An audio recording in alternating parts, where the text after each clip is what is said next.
올 한 해는 전체적으로 특별히 우리 대한민국에 살고 있는 우리 국민들이 어렵고 힘든 한 해였었습니다.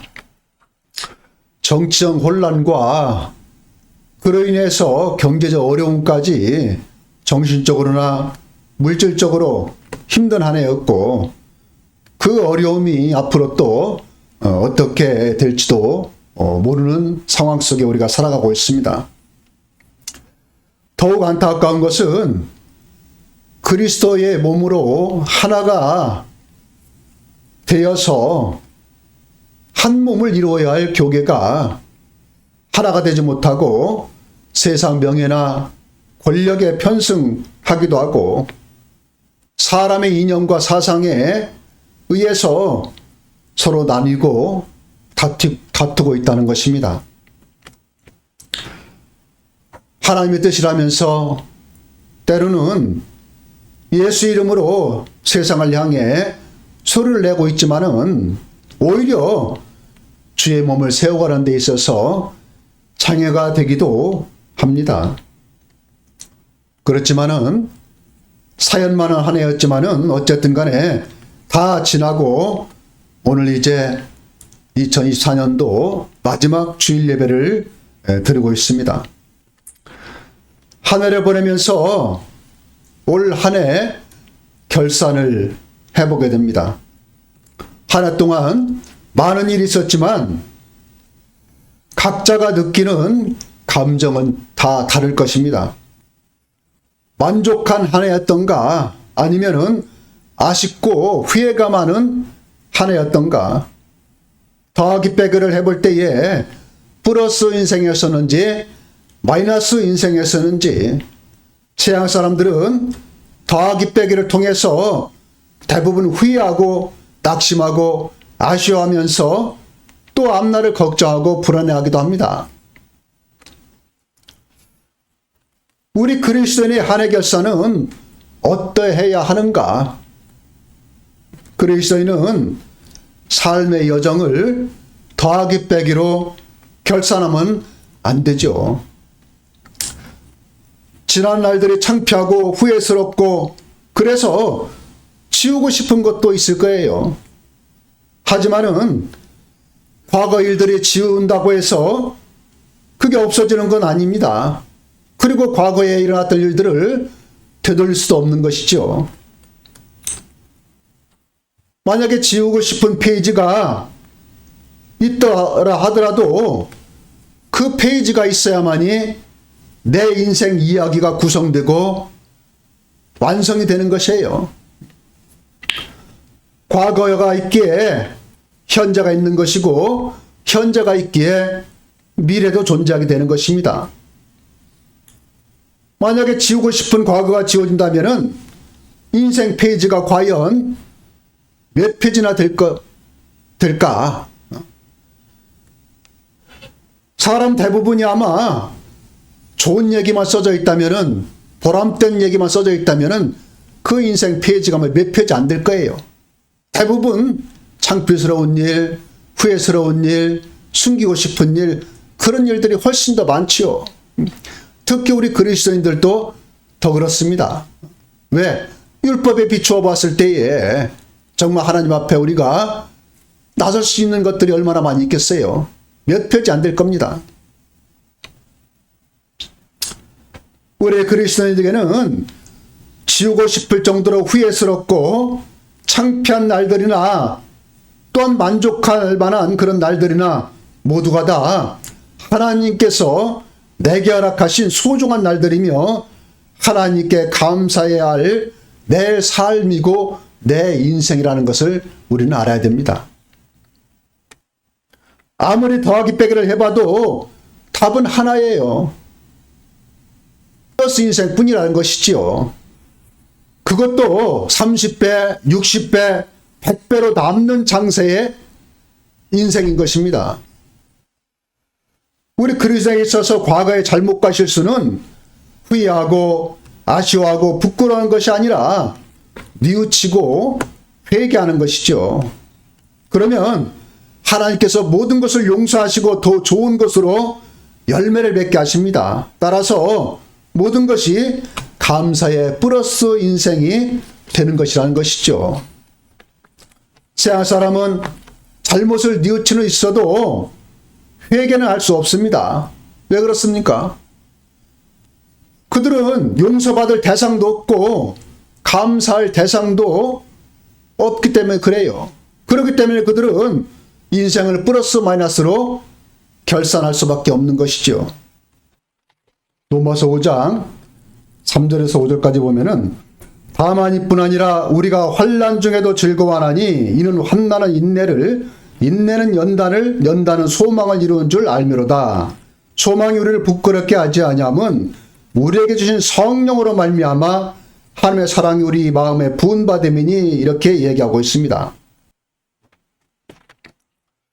우리 그리스도인은 넘어져도 감사, 다리가 부러져도 감사, 일이 잘못돼도 감사, 그리고 실수도 감사, 잘 되면 더 감사하는 것이지요. 이렇게 우리 그리스도인들이 범사에 감사하는 것을 세상 사람들은 이해가 안 됩니다. 왜 그렇습니까? 그들은 알지 못하기 때문에 그래요. 고린도전서 2장에 보면은 11절 12절 보면 사람의 일을 사람 속에 있는 영 외에는 누가 알리요?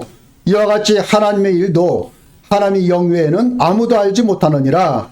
우리가 세상 영을 받지 아니하고 오직 하나님으로부터 온 영을 받았으니 이는 우리로 하여금 하나님께서 우리에게 은혜 주신 것들을 알게 하려 하심이라 이렇게 얘기하고 있습니다. 이와 같이 세상 사람들은 영적인 눈이 없기 때문에 그렇기 때문에 영적으로 행하는 그리스도인들의 행위와 생각을 알 수 없고 이해할 수가 없어요. 그러니까는 우리는 범사에 감사할 수밖에 없는데 우리 인생을 플러스 마이너스로 결산하지 못하고 전부 다 플러스 인생으로 우리가 감사만 하는데 그것을 이해하지 못한다는 얘기죠. 하나님을 사랑하는 자, 곧 그의 뜻대로 부르시 입은 자들에게는 모든 것이 합력하여 선을 이루리라 그렇게 말하고 있습니다. 곧 모든 일이 주님의 뜻과 나를 위한 하나님의 사랑이기 때문에 우리는 범사에 감사할 수 있는 것입니다. 우리 그리스도에게는 좋은 일이든 안 좋은 일이든 모든 일이 다 하나님이 내게 하시는 말씀이며 또 계시이고 또한 주님의 음성이라는 것입니다. 내게 주어진 모든 조건과 환경이 하나님이 나에게 말씀하시는 계시이며 주님이 내게 들려주시는 음성이에요. 출애굽 시에 모세를 통해서 애굽의 10가지 재앙을 내리게 됩니다. 그런데 그 10가지 재앙을 통해서 당하는 것은 애굽 백성인데 그러나 사실은 하나님의 뜻은 그 10가지 재앙을 당하는 애굽 백성에게 하나님의 뜻이 있는 것이 아니에요. 물론 그들은 죄에 대한 값을 당하기 때문에 고통을 당하지만은 실질적으로는 하나님의 택한 백성인 이스라엘 백성을 향한 하나님의 계시이며 하나님의 음성이었었어요. 그 10가지 재앙을 통해서 이스라엘 백성들을 가르치기 위한 하나님의 계시요 하나님의 음성이었다는 것이죠. 이 시대의 사건, 사고, 정치적, 사회적 문제 등 많습니다. 이 모든 것이 전부 다 보면은 내게 말씀하는 계시이며 주님께서 내게 들려주시는 음성임을 우리는 알아야 된다는 것이죠. 왜 그렇습니까? 창조주 하나님께서 우리 아버지잖아요. 창조주 하나님께서 우리 주인이지 않습니까? 창조주 하나님께서 지금도 하나님의 경륜과 섭리로 온 세상을 다스리고 있지 않습니까? 그런데 하나님의 눈과 귀는 누구에게 향해져 있느냐? 택한 백성인 특히 예수 그리스도의 피값으로 산 언약궤에서 우리 그리스도인들에게 향해 있다는 얘기죠. 그렇다면 이 세상이 누구 중심으로 움직입니까? 하나님의 택한 백성인 그리스도인들 중심으로 움직인다는 것이죠. 때문에 사회적으로 정치적으로 또한 여러 환경 조건적으로 문제가 있고 여러 가지 사건 사고가 있을 때에 그걸 누구한테 책임을 묻습니까? 아까 애굽 백성에게 당하는 것은 애굽 백성이지만은 하나님의 귀와 눈은 이스라엘 백성에게 있다 있지 않습니까? 마찬가지예요. 그렇기 때문에 이 시대에 일어나는 모든 것들이 전부 다 보면은 하나님께서 내게 주시는 계시이며 주님께서 내게 들려주신 음성이라는 걸 알아야 되는 거죠. 그렇기 때문에 하나님께서요, 책임을 누구한테 묻습니까? 우리 그리스도한테 책임을 물어요. 하나님께서는 세상이 살기가 점점 나빠져 이제 얼마 있으면 지구가 멸망한다고 그렇게 얘기하고 있지 않습니까? 그럼 누구한테 책임을 묻습니까? 우리 그리스도한테 물어요. 그 책임을. 오늘 신문, 아침에 신문 보니까는, 인터넷 신문 보니까는 AI를 개발한 과학자가요, AI를 개발한 과학자가 하는 얘기가 오늘 뉴스에 실렸더라고요. 아침에 보니까. 근데 그 과학자가 뭐라고 그러냐? 앞으로 30년 내에 사람이 멸망할 것이다. 왜 그러냐 했더니 자기가 그 AI를 개발한 개발자예요. 과학자예요. 과학 물리학자들. 그 물리학자가 하는 얘기가 AI가 사람을 멸망시킬 것이다. 자기보다 훨씬 아래 존재인 사람인데 그 사람보다는 몇만 배 더 뛰어난 AI인데 앞으로 그 AI가 사람을 그냥 두지 않을 것이다. 그렇게 얘기하고 있더라고요. 그들이 그래요. 실질적으로 그러한 사건 사고들이 지금 징조가 나타나고 있어요. 조금씩. AI를 개발했는데 그 AI를 시켜서 그 상대방을 공격하라고 이렇게 지시를 내렸어요.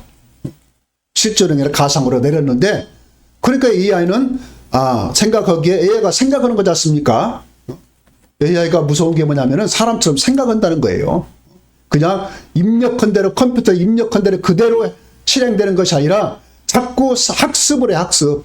그런데 명령을 가서 공격하라 명령을 내렸는데 이 공격이 보니까는 저 사람 착한 사람이기 때문에 죽이면 안 되는 사람이야. 그러니까 오히려요, 그 공격하라고 명령 내린 이 사람이 나쁘게 된 거죠. AI가 판단할 때. 그러니까 오히려 공격 내린 사람을 갖다 공격해버려요.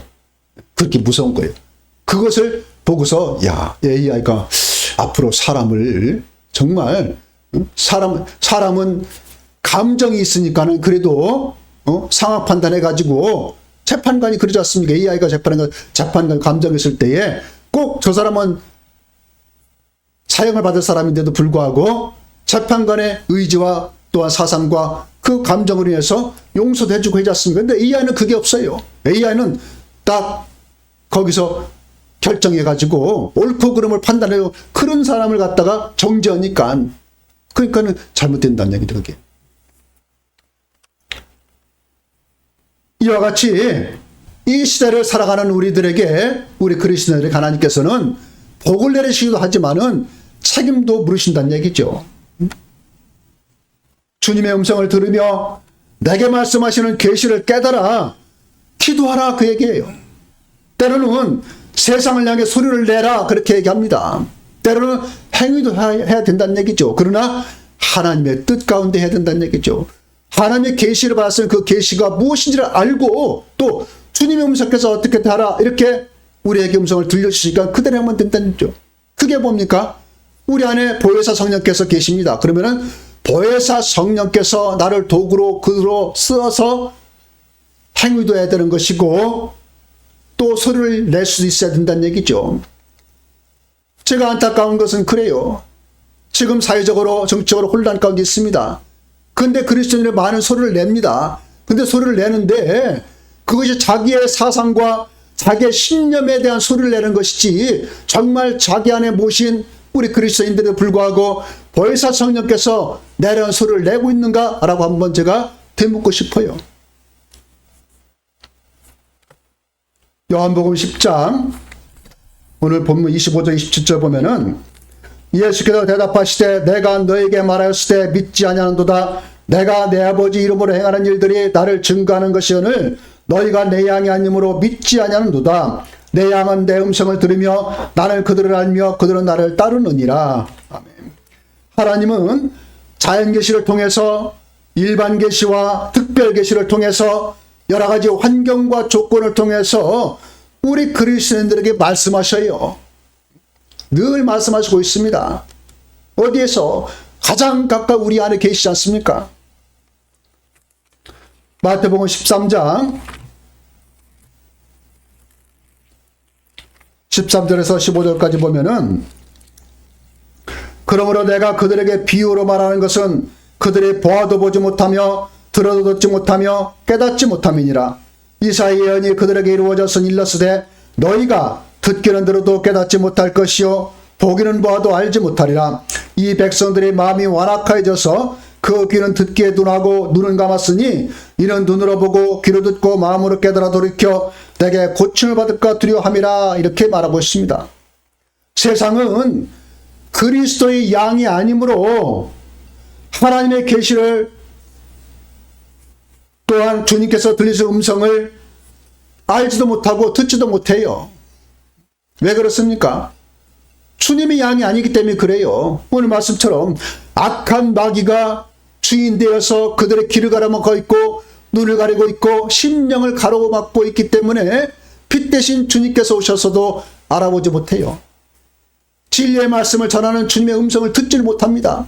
하나님께서 여러 가지 환경 조건을 통해서 자연적 사건 사고를 통해서 여러 가지 시대적 환경 조건을 통해서 계시를 하고 있는데 그것이 하나님의 뜻인지 알지 못한다는 얘기죠.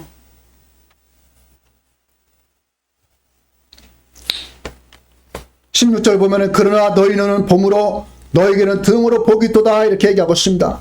그런데 우리 그리스도인은 예수님이 양이기 때문에 주님이 양이기 때문에 우리는 하나님의 계시를 알고 보고 깨달을 수 있다는 얘기죠. 그렇게 돼야 마땅합니다. 내가 성도인데 그리스도인인데 하나님께 여러 가지 환경 조건을 통해서 또 여러 가지 사건 사고를 통해서 정적으로 사회적으로 우리에게 말씀을 계시를 하고 있어요. 그런데도 우리는 알아듣지 못하고 그냥 세상처럼 자기 신념이나 사상을 가지고 소리를 낸다면 그것은 잘못된 얘기죠. 우리는 하나님께서 말씀하시는 그 계시를 깨달을 수 있어야 되는 것이고 우리의 주인이신 주님께서 가장 가까이 내 심령에 내 귀에 들려주실 음성을 들을 수 있어야 돼요. 그 들을 수 있는 자격이 우리는 있는 사람들이고 그 증거를 주셨어요. 성도는 예수 그리스도의 그 목자의 양된 증거가 다 우리에게 있습니다. 있는데도 불구하고 사용치 않으면 안 되죠. 요한일서 5장 10절 11절 보면은 하나님의 아들을 믿는 자는 자기 안에 증거가 있고 하나님을 믿지 아니하는 자는 하나님을 거짓말하는 자로 만드나니 이는 하나님께서 그 아들에 대하여 증언하신 증거를 믿지 아니하였음이라. 또 증거는 이것이니 하나님 우리에게 영생을 주신 것과 이 생명이 그의 아들 안에 있는 그것이니라. 아멘. 이 증거를 우리는 다 받은 자들이에요. 예수 그리스도를 구주 믿고 영접하게 되면은 성령의 선물로 받습니다. 그래서 우리는 거룩한 성전을 이룬 성도라 칭을 받습니다. 이 증거를 받았어요. 내가 아버지께 구하겠으니 그가 또 다른 보혜사를 너희에게 주사 영원토록 너희와 함께 있게 하시리라. 저는 진리영이라. 세상은 저를 알지도 못하고 보지도 못하나니 그러나 너는 저를 알며 너희 속에 계시겠음이라. 이렇게 말하고 있습니다. 가장 가까이 우리 심령에 하나님의 백성된 증거, 성도된 증거, 주 예수 그리스도의 양된 증거를 우리에게 주셨다는 얘기죠. 따라서 주님의 양인 그리스도인은 참목자이신 주님의 음성과 사꾼인 악한 마귀의 소리를 분별할 수 있는 이 영적 분별력을 가지고 세상을 향해 소리를 내고 하나님께 영광을 돌려드리는 열매를 많이 맺어야 된다는 얘기죠. 다 그 증거를 줬어요. 안 준 게 아니에요. 예수를 구주 믿고 영접하게 되면 세례를 받으면은 성도가 되지 않습니까? 그러면은 그 성도된 증거로 우리 심령 속에 가장 가까이 우리 심령에 언약궤를 형성해요. 언약궤가 뭡니까? 말씀으로 약속한 궤자. 그 언약궤 속에 뭐가 있어요? 사람이 떡으로만 사는 것이 아니요. 오직 하나님 입으로 나오는 모든 말씀으로 살리라. 그 말씀을 마음 입에 줬어요. 말씀이 내 가까워 내 입에 있으며 내 마음에 있다 했으니 곧 우리가 전파하는 믿음의 말씀이라. 가장 갖고 우리 마음에 입술에 주지 않습니까? 입술에는 말씀의 권세를 가지고 악한 말을 다스리지 않습니까? 우리의 심령에 기록한 말씀을 가지고 우리가 깨닫지 않습니까?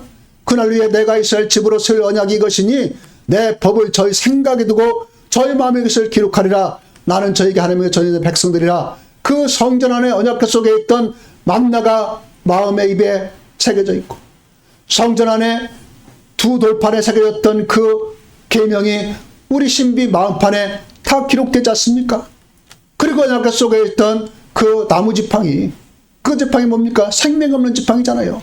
그 나무 지팡이가 내가 되는 거죠. 내가 절제 14의 못을 박으면은 그 하나님께서 쓰시는 그 지팡이를 통해서, 모세를 통해서 집은 지팡이가 홍해를 가르고 반석에서 물을 나게 하는 능력이 지팡이 되지 않습니까? 그러니까 우리 내가 죽으면은 능력의 지팡이로 우리를 사용하셔요. 그래서 싹이 나고 그 마른 나무 지팡이인데 세상 죽었다는 이유예요. 그러나 세상에서는 죽었지만 다시 하나님께서는 예수 그리스도의 지체로 우리를 다시 살리시죠. 그 살았으니까 생명이 있어야 되지 않습니까? 그러니까 싹이 나고 꽃이 피고 열매를 맺어서 하나님께 영광이 되는 거룩한 성도가 되게 되는 것이죠. 이 증거를 우리는 전부 다 받은 사람들입니다. 그렇기 때문에 우리는 하나님께서 여러 가지 환경 조건을 통해서 특히 성경 말씀을 통해 주시는 그 말씀을 우리는 알아야 되는 것이고, 계시를 깨달으셔야 되는 것이고, 날마다 주님께서 문을 두드리면서 우리에게 음성을 들으라고 문을 두드립니다. 그때 우리는 주님의 음성을 듣고 문을 열고, 마음의 문을 열고 주님께서 지금 오늘 이 시간 내게 주시는 음성이 무엇인가를 알고 그 음성에 따라서 우리는 세상을 향해서 소리를 내셔야 되는 것이고, 주의 양으로서 우리는 주님께서 인도하시는 길을 우리는 따라가야 된다라고 얘기하고 있는 것이죠. 그런데 영적 분별력이 없어서 그리스도인에도 불구하고 삭구는 마귀를 따라가면 안 된다는 얘기죠. 우리는 그리스도의 양이지 마귀의 양이 아니지 않습니까? 그렇기 때문에 주인의 음성을 들을 수 있는 능력이 있어야 돼요. 그 능력을 여러분 모두에게 다 주셨어요. 아까 얘기했습니까? 너희 눈은 봄으로 너희에게는 들음으로 복이 있도다. 우리의 성도라 불이 원수마귀는 이미 예수 그리스도의 십자가 공로로 우리는 다 물러갔어요. 다 이루었도다. 내가 세상을 이겼노라. 내 성서 왕노라 불이 원수마귀가 예수 그의 권세로 물러갔어요. 하나님께 앉아받아 세상을 이기리라. 세상 이기는 승리, 것이 우리 믿음이라. 그것이 믿음이에요.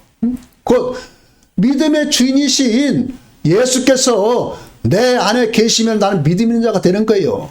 그러면은 내 성소 왕노라 불이 원수는 물러가고 믿음 있는 자가 되어서, 그렇기 때문에 나는 마귀를 못 물리치지만은 내 안에 계신 예수께서 마귀를 물리치죠. 그것이 믿음입니다. 내가 뭐 의지가 강해서 신앙심이 있어서 믿음 있는 게 아니에요. 지금 이 시간 여러분의 심령 속에 믿음의 주인이신 예수께서 계시면요, 근심 걱정 두려움이 다 없어져 버려요. 왜? 근심 걱정 두려움은 마귀 속성이니까. 그럼 악한 마귀가 물러가니까는 근심 걱정 두려움 없어지죠. 할렐루야, 기쁨만 있게 되는 것이, 그게 믿음이에요. 아무리 직분자라 할지라도, 아무리 교회를 많이 다닌다 할지라도 지금 이 시간 그 심령을 악한 마귀가 붙잡고 있으면은 근심 걱정하게 돼요. 예배 오긴 왔는데 큰일 나네. 내가 돈 5천만 있어야만 이사 갈 텐데, 응? 나올 데는 없고 큰일 났네. 이건 믿음 없는 자 않습니까? 왜? 지금 악한 마귀가, 근심 걱정 마귀가 지금 들어와 있어요. 그런데 예배 드리면서 말씀을 들으니까는 저가 또 오겠노 선포해라. 주의 입술을 통해서, 주의 입술도 주님의 입술이거든요. 말씀이 선포될 때에 그 심령 속에 있는 두려움 마귀, 근심 마귀, 그 걱정 마귀가 물러가요. 그리고 물러간 자리에 주님께서 계시니까는 걱정할 필요가 없구나. 살아서 하나님께 영광이요, 죽으면 천국이다. 그렇게 이제 마음을 바꾸는 거예요. 그러면 기쁨이 나오죠. 아까 말씀처럼 넘어져도 감사, 팔이 부러져도 감사, 다리가 부러져도 감사, 좋은 것 주면 더 감사, 이렇게 바뀌는 거예요. 그게 믿음의 자가 되는 것입니다. 그러니까 믿음의 주가 내가 아니에요. 믿음의 주인은 예수님께서 내 안에 계시면은 믿음의 자가 되는 거죠. 그 영적 분별력이 있어야 돼요. 이게 마귀 소리인지 아니면 주님 음성인지. 그런 영적 분별을 어떻게 했습니까? 마음이 깨끗해야죠. 주님의 음성은요, 세상 속에서 들립니다. 그냥 하늘에서 막 크게 들리는 게 아니에요. 세상 속에서 그 소리도 미세하게, 세미하게 들려요. 그러면은 영안이 활짝 열려있으면 세미하게 들리는 소리가 내게 확실히 들리고, 영안이 어두우면은 분간을 못 쓰고, 이게 주님의 뜻인가? 응답인가? 아니면 아닌가? 이렇게 바뀌어요. 안 되죠. 영안이 깨끗해야 돼요. 깨끗해야만이 주님의 음성을 분별할 수가 있어요. 28절 30절 말씀 본문. 내가 그들에게 영생을 주노니 영원히 멸망하지 아니할 것이요 또 그들을 내 손에서 빼앗을 자가 없느니라. 그들을 주신 내 아버지는 만물보다 크심에 아무도 아버지 손에서 빼앗을 수 없느니라. 나와 아버지는 하나이니라 하신대. 아멘. 우리를 절대 보호하시는 하나님을 말씀하고 있습니다. 우리는요, 하나님께서 나를 사랑하셔서 당신 자신이 우리처럼 사람 되셔서 이 땅에 오십니다. 그리고 당신의 모든 것을 다 내어주고 나를 샀어요. 그런 하나님께서 나를 지키지 않겠어요? 악한 마귀에게 당하게 만들겠습니까? 내가 저에게 영생을 줘 영원히 멸망치 아니하여 저희를 내 손으로 빼앗을 수 없느니라. 그렇게 말하지 않습니까? 그렇기 때문에 당신의 모든 것을 다 주고서 나를 산 하나님께서 우리를 호호 불지 않겠어요? 악한 마귀 당하게 만들었으면 절대 우리를 지키시는 하나님이셔요. 영적으로 어두운 세상 속에 살아가는 그리스도인은 오직 주인이시며 목자이신 예수 그리스도의 음성에 귀를 기울여 함을 말씀하시고 있는 거예요. 그래야만 우리가 이 세상 속에서 우리가 하나님 영광까지 살아갈 수가 있죠. 그러려면 늘 우리는 그 목자의 우리 안에 있어요. 목자의 우리 안에 있어야 하는데 내가 세상 좋다고 우리를 뛰어넘어서 도망가면 그 광야에는 뭐가 있습니까? 악한 마귀가 밖에 없어요. 그러면 거기서 뱀과 전갈이 가득하고 악한 마귀가 추위가 있고 더위가 있는 광야에서 죽을 수밖에 없어요. 어쨌든 간에 주님의 울타리 안에 있어야 됩니다. 양은, 주님의 양은. 그리고 주님과 늘 동행하는 삶이 될 때에 거기서 하나님께서 우리 주인 예수께서 가장 좋은 것을 인도하시죠. 오늘 교동문 말씀. 여호와는 나의 목자시니 내가 부족함이 없으리로다. 그가 나를 푸른 풀밭에 누이시며 쉴만한 물가로 인도하시는도다. 내 영혼을 소생시키시고 자기 이름을 내하여 의의 길로 인도하시는도다. 내가 사망의 음침한 골짜기로 다닐지라도 해를 두려워하지 않을 것은 주께서 나와 함께 하심이라. 주의 지팡이와 막대가 나를 안위하시나이다. 주께서 내 원수의 목전에서 내게 상을 차려주시고 기름을 내 머리에 부으셨으니 내 잔이 넘치나이다. 내 평생의 선하심과 인자하심이 반드시 나를 따르리니 내가 여호와의 집에 영원히 살리로다. 아멘. 주님의 우리 안에 있고 주님과 동행하는 삶이 될 때에 이러한 복이 있다는 것이죠. 올해도 그랬듯이 내년에도 주님의 음성에 귀를 기울이며 주님의 울타리를 넘지 말고 주님과 동행하는 성도들 되기를 주님으로 축원합니다. 아직 예수를 영접하지 못한 자는 속히 예수 그리스도를 구주로 믿고 영접해서 참목자이신 예수 그리스도의 양이 되는 복이 있기를 주님으로 축원합니다.